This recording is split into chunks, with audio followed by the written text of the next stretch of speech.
Yesterday at the Australian Open, tiebreaks were the source of great excitement for the Aussie fans.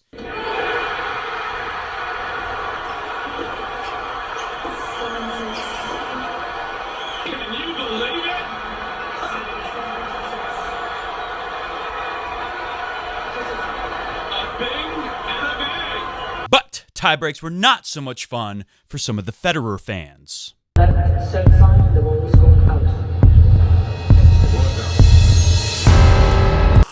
It didn't ruin my fun. I enjoyed the match very much. Despite watching it live, I knew the outcome the entire time. Does that mean he can see the future? When it comes to Roger Federer, I often can. Today on a fun and short version of Coffee Break Tennis, we talk about that Roger Federer match from last night with Dan Evans, and if we have time, we'll look a little bit at the Rafa stats. We're going to watch his serving numbers very closely every match, and we'll do a little more of that new segment. I've started 2 new segments called Not Cool and Hey, That's Pretty Funny, and I'll keep doing it until you guys comment down below that you hate my idea for a new segment. In my hands, I have from Craig O'Shaughnessy, the stats tennis guru over at the ATP. He works with the Djokovic team to provide Novak Djokovic with these very all-important stats to help craft his game plan going into battle. He wrote an interesting piece called, what is it called? 5 Keys for a Federer Three-Peat Australian Open 2019. So we're going to cover that. But first, let's look at what some people were tweeting at me. If you want to tweet at me and possibly be on the show during the matches, I usually am on it unless it's too late. Follow me at the Twitters, at CoffeeBreak10s, like the number 10, TENS. So this is from Omkar Sidhai. He said, Matt, I don't think Roger is going to progress much beyond 4th round or quarters at max. He's playing percentage tennis, and that's not going to help him against top players. However, being his super fan, I'd obviously want him to win. And yeah, of course, we all want Roger to win, except for the people that hate him. There are people like that. But I responded, he's playing brain game tennis. Talking about this article, obviously. Read the latest on the ATP website from Brain Game Tennis. That's Craig O'Shaughnessy's Twitter. And you will see Federer is doing the right stuff. Dirty Dan has just been redlining his game. A lot more talented than Freddy Krueger and the Duck.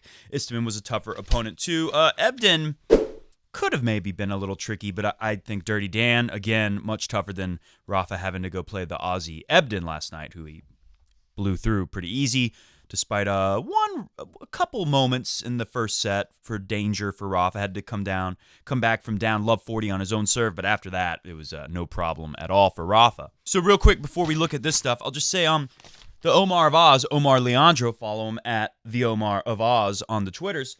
He said, the level of tennis is like a Grand Slam final. Only 3 unforced errors by Evans. Ridiculous. Is he really a qualifier? Federer took only 2 points on serve in the tiebreaker. Now an early break for Fed should settle the nerves. Of course, Federer went on to win it. And I said, look, Dirty Dan is a really talented guy, and I've always enjoyed watching him. He served well, battled hard today, but in particular, all of the quality slice backhands I think kind of caught Federer off guard. I often, on the show, I say things on the show, or I don't say things that I meant to say. One of the things I meant to say was that Dirty Dan Evans is kind of like Federer. He's a poor man's Federer. Obviously, Federer is much better at doing what Federer does than Dan Evans. And I almost said that, but I thought, out of respect for Federer, I don't want to say that. I don't want anyone to mock that and say, come on, Dan Evans, he's ranked 169. He had the La Coca thing. I think he'd be ranked much higher if it wasn't for that.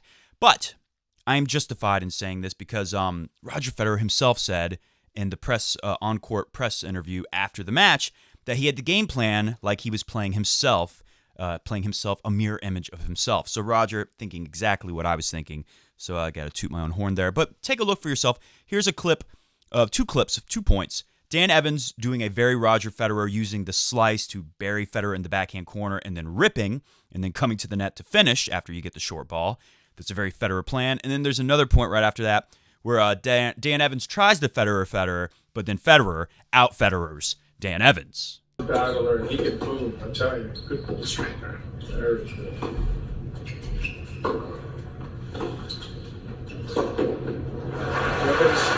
He's a smart player.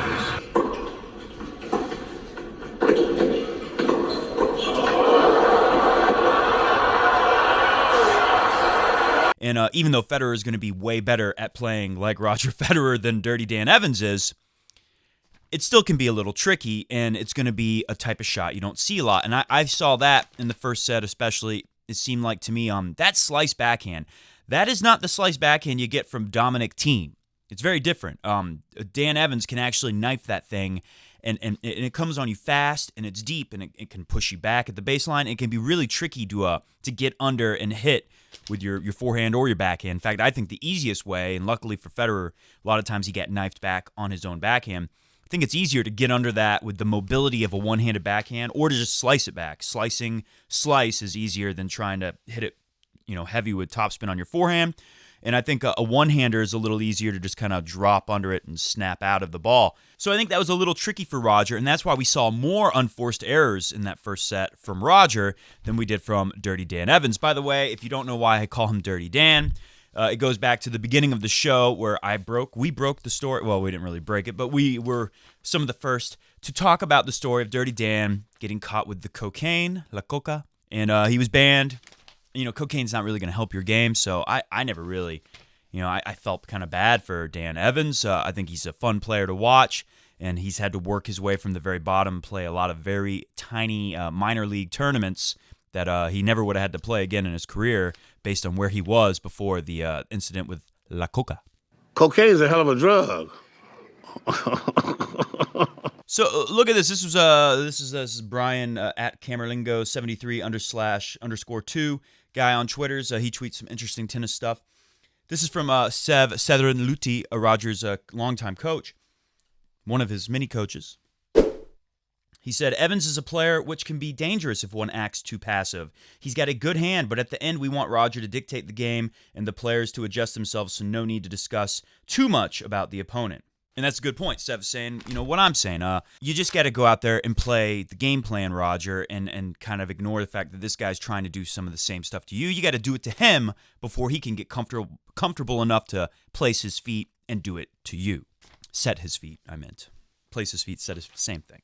And what is that game plan? Well, it's all right here. Craig O'Shaughnessy says the blueprint for Roger to three-peat in Melbourne this year has already been written. It's simply a rinse and repeat of the successful strategies that delivered Grand Slam glory down under the past 2 years. So using Infosys from the ATP Beyond the Numbers website, analysis of Federer's successful 2017-2018 campaigns can be broken down into 5 takeaways.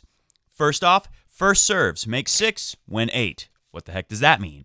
Well, it actually just means get about 60-something%, hence the 6 of your first serves in, and win about 80-something% when the first serve goes in the box. And Roger did that, but he didn't do it in the beginning. In the first set, he didn't do it in parts of the second set when Roger got his serve broken in that double fault.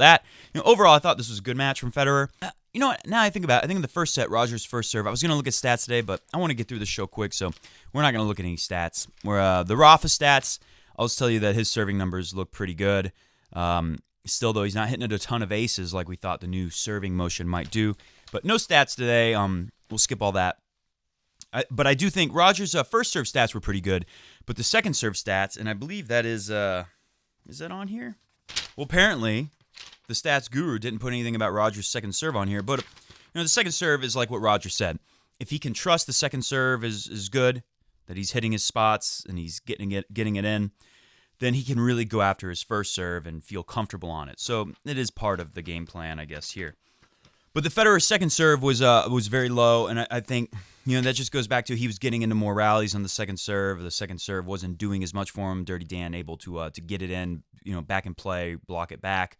Number 2, baseline, hopefully break even. A dirty little secret from the last 2 years is that Federer actually has about broken even. 2018, he was about 50. Just under 51% winning rallies from the baseline. And in 2017, he was less than 50% winning rallies from the baseline. So Roger is not going to win from the baseline. I mean, we've kind of known this. And that's why he skips the French Open, because, it's not as easy to set yourself up to move in. You got to play a lot from the baseline there. So number 3 goes with number 2, approach, pressure, coming forwards. He's got to keep coming forwards. That's where he's winning all these points, especially when we know that he's losing more often than winning from the baseline.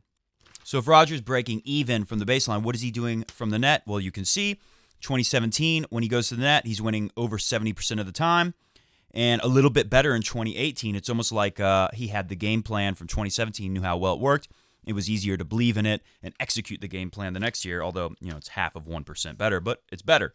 Overall combined, 72.5% of the time when Roger moves up, he wins. Also, Craig O'Shaughnessy notes here that Federer's preferred strategy is to come in with a forehand approach against a backhand passing shot. And there were times where there was one Roger came in approaching to the forehand and got passed, I believe in the first set tiebreaker. I can't remember, but McEnroe said, they'd said, oh, Dirty Dan's got a pretty good backhand. Maybe Roger should approach on the forehand side. And then that happened. He said, maybe that's not why he's doing it. I think why he's not doing it is because of this. The team knows the game plan. They know statistically Roger's more likely to succeed with, he's got to get the first serves in. He's got to do well with the first serve. How's he do well with the first serve? Taking that first forehand early, getting into the net by approaching to the backhand side. That is going to win more points in the long run, and Roger knows that that's all that matters here. Let's go to number 4. Kind of the same stuff we've been talking about. Rally length, first strike rules. So in 2017, as you can see, got the stats on the screen for you. Roger is making all of his rallies less than 4 shots for the most part. He's getting dragged into some 5 to 8 shot rallies, and less than 10% of the time in both years, Roger is actually having to play a rally that goes past 9 shots. So even though Roger wins more than he loses in all these, check it out. He's plus 26 points if you count all of his points won or lost in the plus 9 rallies, plus 41, plus 220 in the rallies 0 to 4 shots. 0 meaning he hit an ace, he hit a serve that never came back. And then finally, this one's pretty obvious to everyone, hit as many forehands as possible. Even though we talk so much about how great the new backhand looked, I don't think it's so new, but obviously Roger did go for a little more in the backhand, played a little more aggressively. And I think part of that is, he knows not to get in rallies longer than 4 shots, so you got to go for your shots and try to create openings to move up to the net.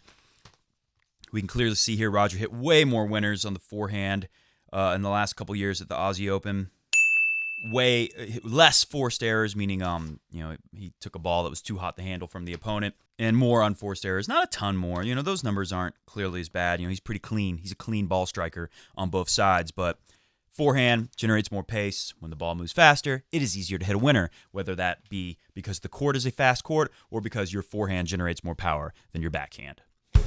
And I love how Craig O'Shaughnessy finishes this one. If Federer is the three-peat, does not need to reinvent his game or try to elevate his performance to an unrealistically high level, which sometimes he tries to do when he plays someone like Djokovic.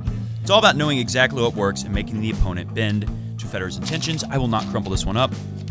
We'll keep that one around because it's got some interesting stuff on it. Well, we are all out of time, so we will not do the news segment. We'll save that for tomorrow's video, where we'll look at a lot more players. Today's only Fed-centric video. So thank you very much. This is pretty much a quick sip today, but we didn't do the whole thing. So we will see you tomorrow. See ya!